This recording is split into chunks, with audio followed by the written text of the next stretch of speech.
पुरीची एक विशेषता म्हणजे ही पुरी बघा अजिबात तेलकट होत नाही। हे बघा त्याच्यावर मी असा हात चोळला तरी हाताला अजिबात तेल लागत नाही आणि ही जितकी कडक तितकीच खुसखुशीत देखील झालेली आहे। हे बघा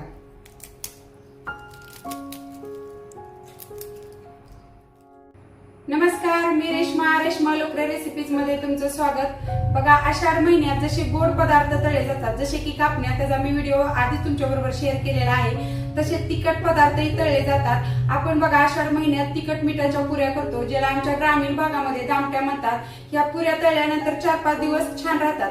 पण आज जी मी तुम्हाला पुरी करून दाखवणार आहे कुरकुरीत आणि खुसखुशीत, ती पुरी एकदा बनवून तुम्ही पूर्ण आषाढभर खाऊ शकता। म्हणजे एकदा बनवली की ती महिनाभर छान टिकते, त्याला काही होत नाही।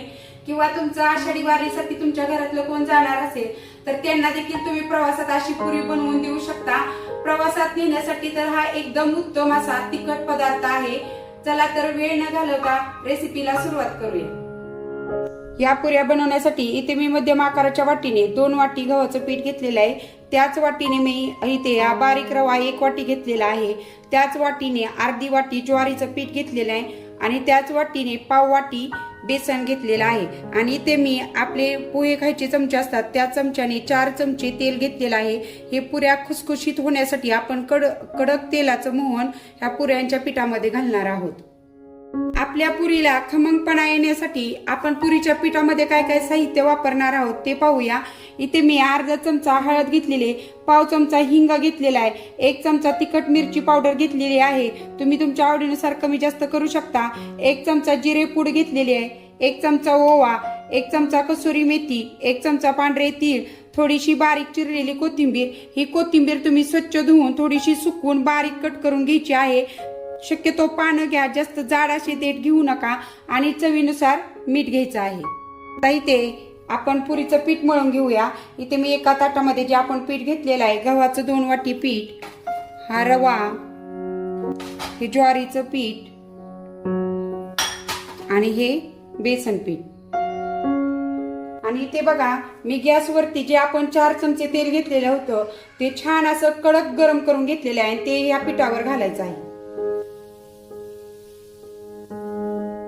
आणि हे अगोदर आता आपण असं चमच्याच्या साहाय्याने हलवून घेऊया, कारण तेलही जास्त गरम असल्यामुळे हाताला चटके बसू शकतात, त्यामुळे अगोदर चमच्याने हलवून घ्यायचं। आणि थोडंसं चमच्याने मिक्स करून घेतलं ना की थोड्या वेळाने असं हाताने सगळ्या पिठाला हे तेल चोळून घ्यायचं आहे।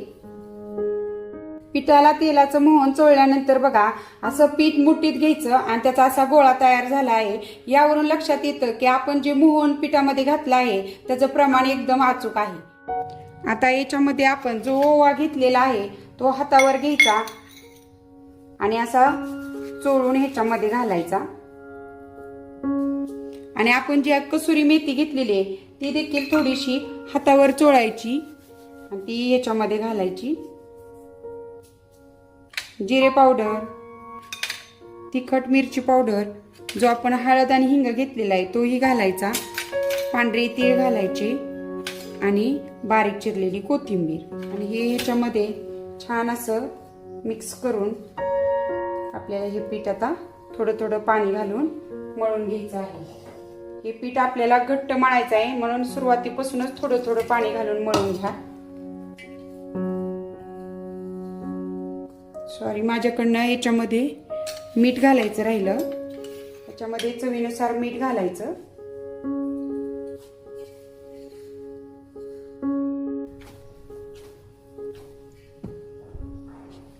आणि हे बघा असं हे आपलं घट्ट असं पीठ छान असं मळून झालेलं आहे।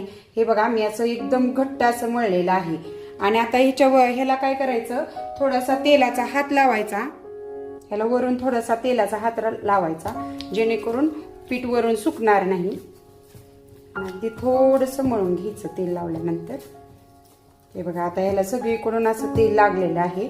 आणि नंतर एका डब्यामध्ये किंवा एखाद्या भांड्यात असं हे झाकून 15 मिनिटं भिजून द्यायचं, कारण आपण ह्याच्यामध्ये रवा घातलेला आहे, तो रवा भिजावा म्हणून आपण हे 15 मिनिटं भिजत ठेवणार आहोत। आता 15 मिनिटं झालेली आहेत आणि आपलं पीठ देखील छान भिजलेलं आहे। आता याचा चपाती एवढा गोळा घ्यायचा, तो असा पिठात थोडासा घोळून घ्यायचा. आणि आता हा आपण लाटून घेऊया. बघा, याच्यामध्ये जे आपण गव्हाचं पीठ घातले ना त्यामुळे पुऱ्यांना बाइंडिंग छान येतं.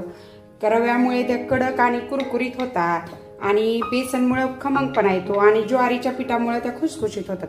असं चारही पीठ असल्यामुळं ह्या पुऱ्या पौष्टिक तर होताच, पण खायला तर खूप रुचकर आणि खमंग लागतात. बघा, नंतर मी इथे अजिबात पिठाचा वापर केला नाही. तुम्हाला गरज पडली तर तुम्ही थोडंसं लाटताना पीठ वापरू शकता. आणि हे असंच चपातीपेक्षा थोडंसं पातळ लाटून घ्यायचंय आपल्याला. आणि हे आता आपलं लाटून झालेलं आहे. मी अगोदर सांगितल्याप्रमाणे बघा, आपली नेहमीची चपाती असते त्यापेक्षा अगदी थोडंसं पातळ लाटून घ्यायचं आहे. आणि ते मी आता पुऱ्या कट करण्यासाठी अशा वाटीचा वापर करते. तुमच्याकडे डब्याचं झाकण वगैरे जे काय अवेलेबल असेल त्याने तुम्ही अशा पुऱ्या कट करून घ्यायच्या आहेत ह्याच्या.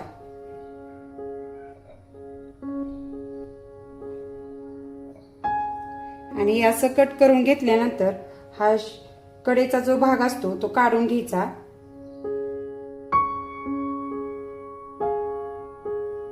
ह्या बघा, अशा आपल्या गोल अशा पुऱ्या तयार आहेत. आणि आता याच्यावरती या पुऱ्या कडक होण्यासाठी ह्या फुगू नयेत म्हणून काय करायचं, चाकूने त्याच्यावर अशा रेषा ओढायच्या. किंवा तुम्ही फ्रोक असतो म्हणजे काटे चमचा, त्यांनी जरी अशा त्याच्यावर टोचा मारल्या तरी देखील चालतात. असं केल्यामुळं काय होतं, पुऱ्या फुगत नाहीत, चांगल्या कडक आणि कडक होतात.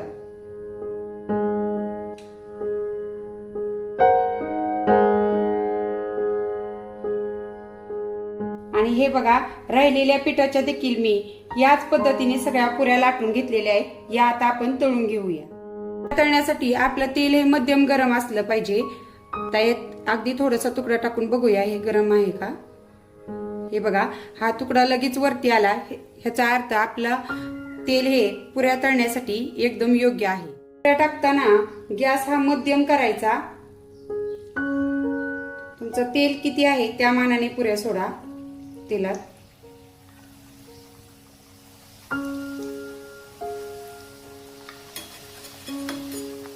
आणि अशा पुऱ्या सगळ्या वरती आल्या की गॅस हा एकदम मंद करायचा. आणि मंद गॅसवरच हे आपल्याला तळून घ्यायचे. मंद गॅसवर तळल्यामुळे काय होतात, ते छान कडक आणि कुरकुरीत होतात.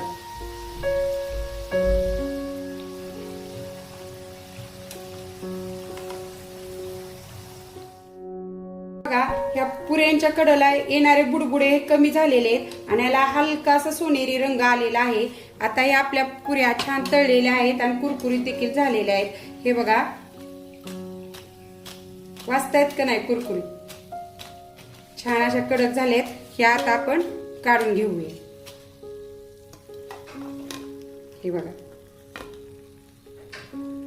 आणि ह्या पुऱ्या हे तर तुम्ही बघू शकता किती छान आणि एकदम अशा कडक अशा तयार झालेल्या आहेत.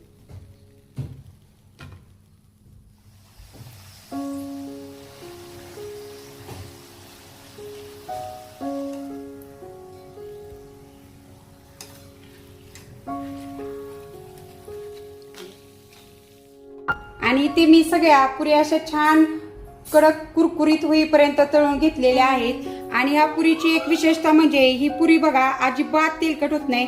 हे बघा, त्याच्यावर मी असा हात चोळला तरी हाताला अजिबात तेल लागत नाही. आणि ही जितकी कडक तितकीच खुसखुशीत देखील झालेली आहे. हे बघा,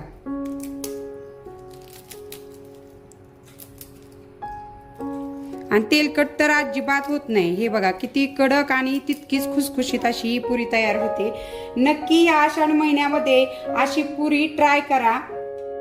तर कशी वाटली आजची ही कुरकुरीत आणि खुसखुशीत अशा महिनाभर टिकणाऱ्या पुऱ्यांची रेसिपी ते मला कमेंट मध्ये नक्की सांगा. आणि तुमचंही वारीमध्ये कोण जाणार असेल तर नक्की त्यांना अशा पुऱ्या बनवून द्या. रेसिपी आवडल्यास रेसिपीला लाईक आणि शेअर करा. अशाच रेसिपीसाठी आपल्या चॅनेलला सबस्क्राईब करा. चला पुन्हा भेटूया नवीन एका रेसिपी सोबत. धन्यवाद.